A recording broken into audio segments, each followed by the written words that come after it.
তার পেশাবে ধরছে 2 ঘন্টা পর্যন্ত আঙ্গাজ করি লইছে, এখন বিছনাত মুতা লাগাই দিছে। এখন তো 2 ঘন্টা বাদে যখন পেশাব করে মজা লাগবো না নি? নিশ্চয় লাগে। শীতর মাঝে পেশাব যে সময় পয়লা বাইর হয়ে গরম থাকে, তো শীতর মাঝে লেফর মাঝে গরম পেশাব পড়ে আরো মজা লাগে। তখন তো মজা লাগবো, হাসাও কইব দেখরা এনি বারোইয়া গিয়া অনেক কষ্ট করতাম, আসলো বিছনাত মুতিতে তো কত মজা, কত মজা নানি। কিন্তু এই মজা এখান কত মিল থাকবো, বুঝবার লাগে কইয়ার, বুঝাইবার লাগে কইয়ার। ওলা কিছু উদাহরণ দিলে কথা বালা করে বোঝা যায়, কথা বালা করে বোঝা যায়। মজা কত মিল রইব খুব কানা,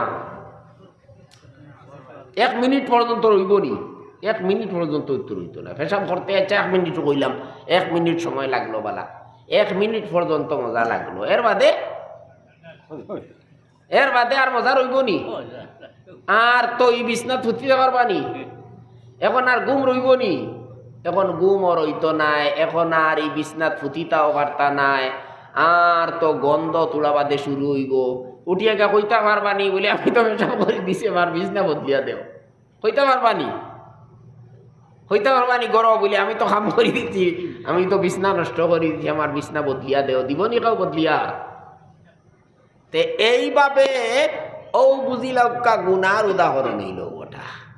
গুনা করলে যে মজা লাগে যে খান, ও ফেসা পড়তে জেলা তুলা মজা লাগছে যে, ও মজা। আর এর বাদে হি বেটায় যেমনে বিছনাত পেশাব করলো বাকি রাইত আর তার ঘুম হারা, আর সারা রাইত আর ঘুম হইতো না। ওইব নি? সারা রাইত কষ্ট করা লাগবো নি? না না। কিন্তু যদি হে তোলা বুদ্ধিমানর কাম করতো, বলে রে পেশাবে দড়ি লাইছে তে আমি উঠি যাই, উঠিয়া গিয়া পেশাব করিয়া ইস্তেঞ্জা করিয়া বালা করি উজু করিয়া আইয়া ফুটি,